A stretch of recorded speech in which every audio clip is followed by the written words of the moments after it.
Now, shifting it to the NFC side, we're going to do the exact same thing. We're going to go ahead and start with the 5th seed and the 4th seed. We have the Philadelphia Eagles playing the Tampa Bay Buccaneers. I want to go ahead and take this one. I'm going to just flat out say it now.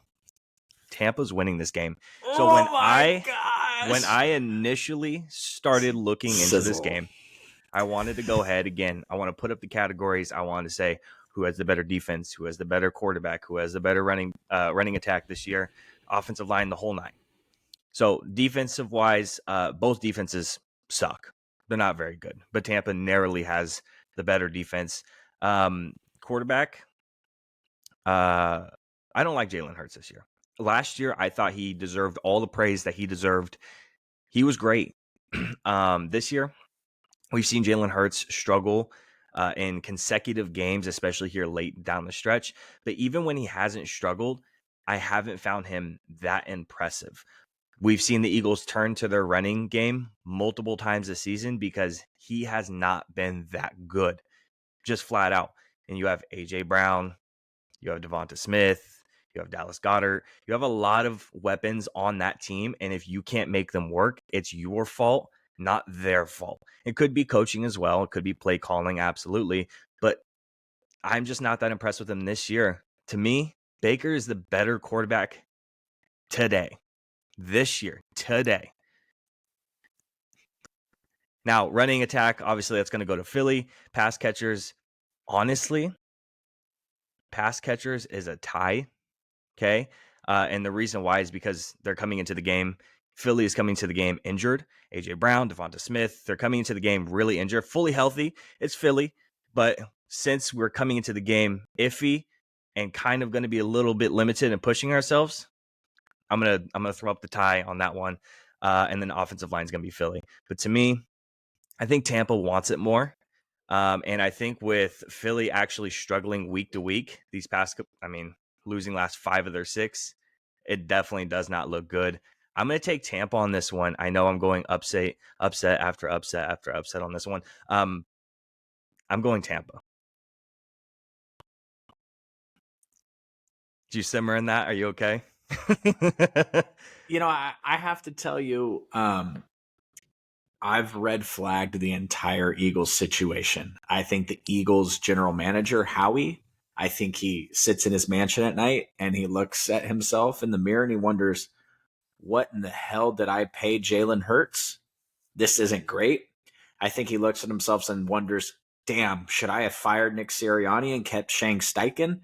They just won 2 less games than us this year with Garden Tool Minshew. Like, Brown is hurt. Smith is hurt.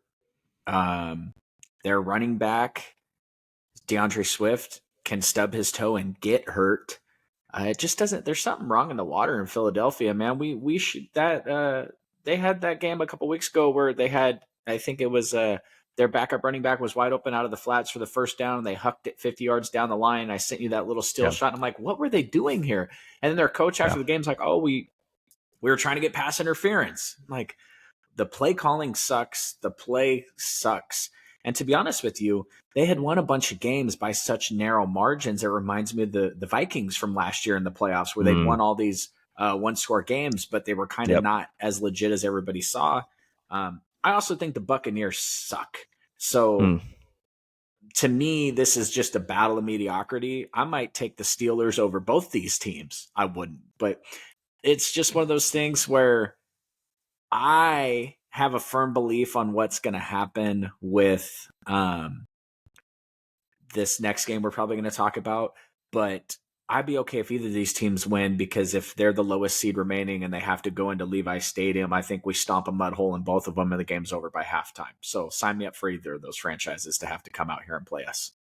Absolutely. And let's take a step back real quick, because something that I did want to talk about last week was the Eagles melting. I feel like this has been the big talking point since we started. I feel like when we started the podcast is when the Eagles just absolutely started tanking. I believe it was literally after the Eagles played you guys. I'm pretty sure we started the podcast and they were like first thing on the topic, chop and block, and we talked about them. And last week was going to be no different. I want to talk about them melting. And it's not just obviously them losing, but I don't know if you've heard about all the locker room stuff that's been coming out. Mm-hmm.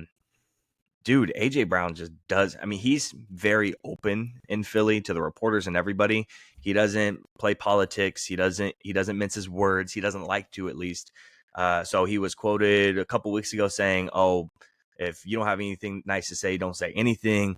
A couple weeks ago, after he said that, he was quoted saying, "I'm not about to talk.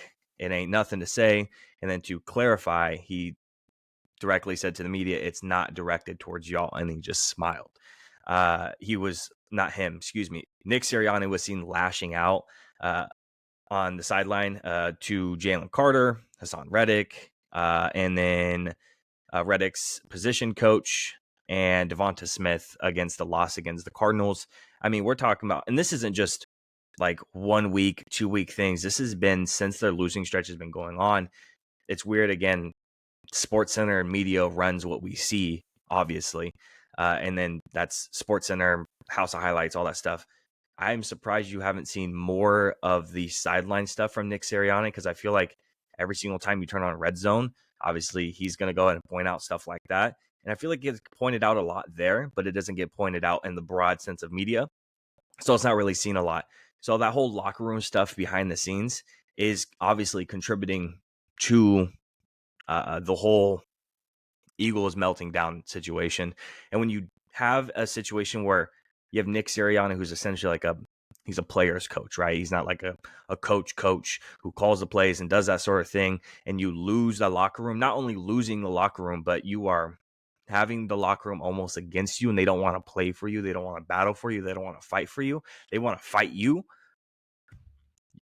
It's hard to pick them to win a playoff game when your players don't even want to play for you. Well, That's and my outlook at it.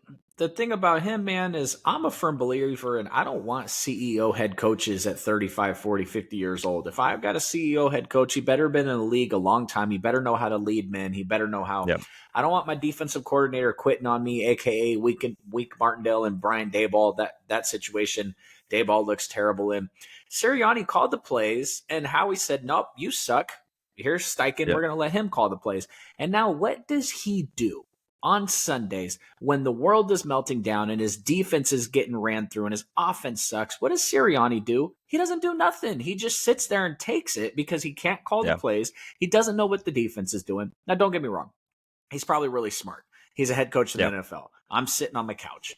But I like my young coaches, D'Amico Ryans, to be able to go up to CJ Stroud and say to him, hey, man, I've been there. I battled through this. Yeah. We're going to get the ball back for you. This is what we're going to do. I like for Kyle Shanahan, Mike McCarthy, Sean McVay to take his play caller to the side, his quarterback to the side and say, hey, this is what we're going to do on the next drive. We're going to get you back in the rhythm, et cetera, et cetera. What does Sirianni do? He doesn't do nothing except for throw a fit and, obviously Arthur Smith got fired this past weekend, so we didn't get to talk about his little hissy fit he threw, but that behavior on the sideline is embarrassing. It's embarrassing on you. It's an embarrassment to your franchise. And when you look at some of the greatest coaches of all time, that stuff doesn't exist with those guys. You're looking at Saban and you're looking at Belichick and all these guys, John Harbaugh, Andy Reid. You don't see them having meltdowns on the sideline. That shit just does not happen at the most professional run franchises in sports. And to me, Sirianni's future right now, if they win a playoff game and then they win another playoff game, maybe he saves his job. But I imagine that there's some nights where, like I said, Howie's in his house and he's scrolling through the box scores of the Colts games and just wondering, man, I might have messed that one up.